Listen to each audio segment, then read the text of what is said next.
ಇವತ್ತು ಸೊಪ್ಪಮ್ಮ ಸೊಪ್ಪು ಗಾಡೀಲಿ 10 ರೂಪಾಯಿಗೆ 10 ರೂಪಾಯಿಗೆ ಏನಾದ್ರು ತೊಗೊಳ್ಳಿ 10 ರೂಪಾಯಿಗೆ ಅಂತ ಕೂಕ್ಕೊಂಡು ಬಂದರು.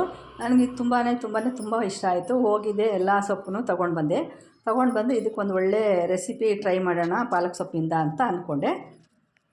ನೋಡಿ, ಈಗ ನೆಕ್ಸ್ಟ್ ನಾನು ಎಲ್ಲರಿಗೂ ಸ್ವಾಗತ. ಈಗ ಒಂದು ಕಟ್ಟು ಪಾಲಕ್ ಸೊಪ್ಪು ತೊಗೊಂಡಿದ್ದೀನಿ. ಈ ಥರ ತೊಗೊಂಡು ಇದನ್ನು ಎಲ್ಲ ತೊಳ್ಕೊಂಡು ಸಣ್ಣಗೆ ಹೆಚ್ಕೊಂಡು ಬರ್ತೀನಿ. ನೋಡಿ, ಈ ಥರ ಸಣ್ಣಗೆ ಹೆಚ್ಕೊಂಡಿದ್ದೀನಿ. ಈಗ ನೆಕ್ಸ್ಟ್ ನಾನು ಪ್ಯಾನ್ಗೆ ಒಂದು 2 ಸ್ಪೂನಷ್ಟು ಎಣ್ಣೆ ಹಾಕ್ಕೊಳ್ತಾ ಇದ್ದೀನಿ. ಎಣ್ಣೆ ಹಾಕ್ಕೊಂಡು ಇದಕ್ಕೆ ಒಂದು 2 ಸ್ಪೂನು ನೆಕ್ಸ್ಟ್ ಖಾರಕ್ಕೆ ಹಸಿಮೆಣ್ಸಿನ್ಕಾಯಿ ಹಾಕ್ಕೊಳ್ತಾ ಇದ್ದೀನಿ. ಇದನ್ನು ಸಹ ಚೆನ್ನಾಗಿ ಫ್ರೈ ಮಾಡ್ಕೊಳ್ಳೋಣ. ಸ್ವಲ್ಪ ಹುಷಾರಾಗಿ ಫ್ರೈ ಮಾಡಿ, ಇಲ್ಲಾಂದರೆ ಹಾರಿಬಿಡುತ್ತೆ. ಆಮೇಲೆ ನೆಕ್ಸ್ಟ್ ಇದಕ್ಕೆ ಹೆಚ್ಚಿಟ್ಕೊಂಡಿರ್ತೀವಲ್ಲ ಪಾಲಕ್ ಸೊಪ್ಪನ್ನ ಹಾಕ್ಕೊಳ್ತಾ ಇದ್ದೀನಿ. ಇದು ಸಹ ಚೆನ್ನಾಗಿ ನೀರೆಲ್ಲ ಡ್ರೈ ಆಗಬೇಕು.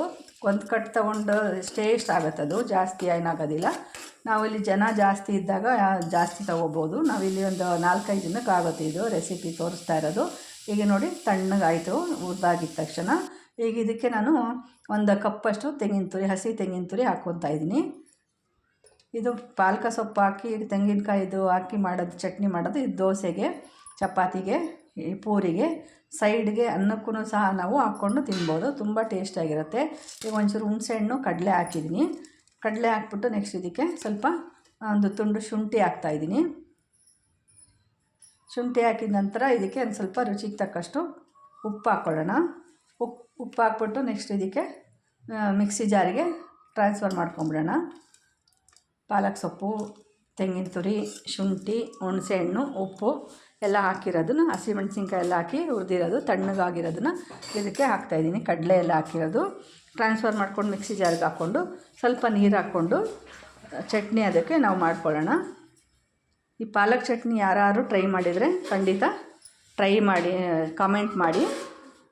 ಟ್ರೈ ಮಾಡಿಲ್ಲದೆ ಇರೋರು ಖಂಡಿತ ಟ್ರೈ ಮಾಡಿ. ತುಂಬ ಟೇಸ್ಟಿಯಾಗಿರುತ್ತೆ. ಎಲ್ಲದಕ್ಕೂ ಒಳ್ಳೆ ಗ್ರೀನ್ ಕಲರು, ಒಳ್ಳೆ ಕಾಂಬಿನೇಷನ್, ಮತ್ತು ವಿಟಮಿನ್ ತುಂಬ ಜಾಸ್ತಿ ಇರುತ್ತೆ ಪಾಲಕ್ ಸೊಪ್ಪಲ್ಲಿ. ನೋಡಿ, ಇದಕ್ಕೊಂದು ಒಗ್ಗರಣೆ ಹಾಕ್ಬಿಡ್ತೀನಿ. ಸಾಸಿವೆ, ಕರಿಬೇವಿನ ಸೊಪ್ಪು, ಇಂಗು ಎಲ್ಲ ಹಾಕಿ ಒಗ್ಗರಣೆ ಹಾಕ್ತಾಯಿದ್ದೀನಿ. ಈ ಪಾಲಕ್ ಚಟ್ನಿನ ನಾವು ದೋಸೆ, ಚಪಾತಿ ಮತ್ತು ಸೈಡ್ ಡಿಶ್ಗೂ ತುಂಬ ಚೆನ್ನಾಗಿರುತ್ತೆ. ಈ ವಿಡಿಯೋ ಇಷ್ಟ ಆಯಿತು ಅಂದರೆ ಖಂಡಿತ ಲೈಕ್ ಮಾಡಿ, ಶೇರ್ ಮಾಡಿ, ಸಬ್ಸ್ಕ್ರೈಬ್ ಮಾಡಿ.